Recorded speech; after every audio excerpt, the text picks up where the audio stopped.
దేవునికి మహిమ కలుగునుగాక. మరి అనుదినము దేవుని వాక్యాన్ని వీక్షిస్తున్నటువంటి మీ అందరికీ ప్రభు పేరిట వందనాలు తెలియజేస్తున్నాను. మరి ప్రభు ఈ దినమున మనతో మాట్లాడే మాటను మనం ధ్యానం చేసుకొని దేవుని వాక్యాన్ని మనం ధ్యానం చేద్దాం. ఇర్మియా గ్రంథము 31వ అధ్యాయము 3వ వచనాన్ని మనం చదువుకుందాం. చాలా కాలం క్రిందట యెహోవా నాకు ప్రత్యక్షమై ఇట్లనెను, శాశ్వతమైన ప్రేమతో నేను నిన్ను ప్రేమించుచున్నాను గనుక విడువక నీ ఎడల కృప చూపుచున్నాను.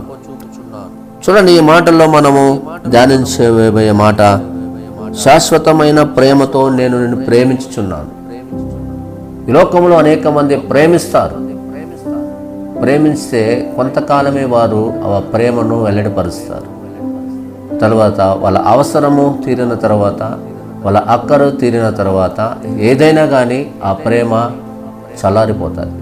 కానీ దేవుడు నిన్ను నన్ను ఆయన శాశ్వతమైన ప్రేమతో ప్రేమిస్తున్నాడు. ఇక్కడ భక్తుడంటే ఇర్మియా గారితో ఆయన చాలా కాలం క్రిందట ప్రత్యక్షమైంది. ఎందుకోసం తెలుసా? తన ప్రజలు చేసిన అతిక్రమలు, దేవునికి విరోధంగా చేసినటువంటి కార్యాలను బట్టి దేవుడు ప్రత్యక్షమవలేదు. దేవుడు వాళ్ళతో మాట్లాడడానికి ఇష్టపడకుండా, దేవుడు ప్రత్యక్షమవకుండా వారికి దూరంగా ఉన్నాడు దేవుడు.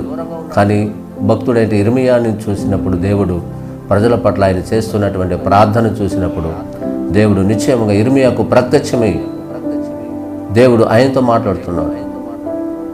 నేను శాశ్వతమైన నిన్ను ప్రేమిస్తున్నాను అని చెబుతున్నాడు. అంతేకాకుండా ఈ మాటల్లో మనం చూసినప్పుడు విడువక నీ ఎడల కృప చూపుచున్నాను. ఆయన యందు ఎవరైతే భయము భక్తి కలిగి జీవిస్తారో, ఆయన యందు ఎవరైతే ఆయన వైపు చూస్తారో వారు మాత్రమే దేవుడు వారిని శాశ్వతమైన ప్రేమతో ప్రేమిస్తున్నాడు. ఈరోజు ఏ స్నేహమైనా కానీ, ఏ బాంధవ్యంగా కానీ, ఎవరైనా కానీ శాశ్వతంగా వారు మనందరితో స్నేహం కానీ, అలాగే ప్రేమ కానీ, ఏదైనా కానీ శాశ్వతమైన ప్రేమతో ప్రేమించట్లేదు. డబ్బు అవసరమైతే ప్రేమిస్తారు, మరి ఏదైనా ఉద్యోగం కావాలన్నా ప్రేమిస్తారు, ఏదైనా వస్తువు కావాలన్నా ప్రేమిస్తారు, ఏదైనా సహాయపడాలన్నా ప్రేమిస్తారు. ఆ సహాయం తీరిన తర్వాత ఆ ప్రేమను మర్చిపోతారు, వాళ్ళు చేసినటువంటి కార్యాలు మర్చిపోతారు. కానీ దేవుడు శాశ్వతమైన ప్రేమతో ఆయన ప్రేమిస్తున్నాడు. ఎందుకో తెలుసా? నీ కొరకు నా కొరకు ఆయన ప్రాణాన్నే పెట్టాడు. అంతకంటే విలువైనది ఇంకే ఏది లేదు. ఒక మనిషి కొరకు ప్రాణం పెట్టింది ఎవరైనా ఉన్నారంటే ఈరోజు స్నేహం కొరకు ప్రాణం పెట్టిన వారు ఎవరు లేదు, బంధువుల కొరకు ప్రాణం పెట్టిన వారు ఎవరు లేదు. మరి ఈ లోకములో అటువంటి ప్రేమ ఎక్కడ దొరకదు. తల్లిదండ్రుల ప్రేమ, స్నేహితుల ప్రేమ, లోక సంబంధమైనటువంటి ఏ విషయంలో కానీ అది కొంతకాలం ఉండి కొంతకాలము మాయమైపోతాయి.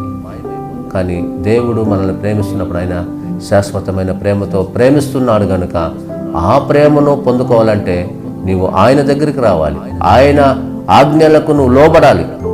ఆయన ప్రేమను నువ్వు పొందుకోవాలంటే ఆయన 2 చేతులు చాపుతూ ఆయన నిన్ను ఆహ్వానిస్తున్నాడు. ఈరోజు ఈ మాటలు వింటున్నా నీవు, నీ కుటుంబము శాశ్వతమైన ప్రేమతో ప్రేమిస్తున్న దేవుడు ప్రేమించాలనుకుంటున్నప్పుడు నువ్వు దేవుని దగ్గరికి రావాలి, దేవుని సన్నిధికి రావాలి, దేవుని వాక్యాన్ని వినాలి.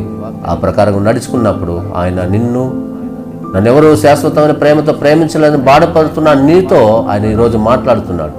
నిన్ను కూడా ఆయన శాశ్వతమైన ప్రేమతో ప్రేమిస్తాడు. ఈ మాటలు మీ జీవితాలలో నెరవేర్చాలని, ఈ దినమంతా కూడా ఆయన ప్రేమతో మిమ్మల్ని నడిపించాలని, ఆ శాశ్వతమైన దేవుని కృప కాపుదల ఉండి ఆయన విడవక కృప చూపువాడు కనుక ఈ దినమంతా ప్రేమతో ఉండాలని మనస్ఫూర్తిగా కోరుకుంటూ ప్రార్థన చేసుకుందాం. మహోన్నతుడా, మీకు స్తోత్రులనైనా. ఈ లోకములో ఎవరు కూడా శాశ్వతమైన ప్రేమతో ప్రేమించేవారు కారు నాయన. మీరు మాత్రమే శాశ్వతమైన ప్రేమతో ప్రేమించువాడు.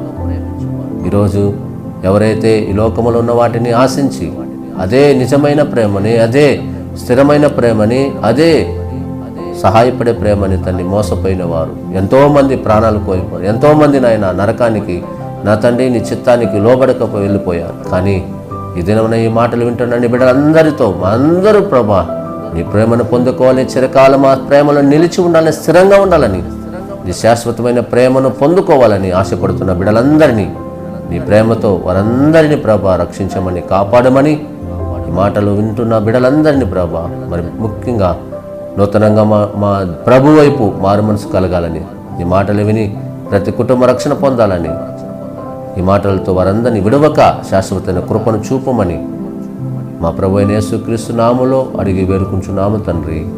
ఆమేన్. God bless you.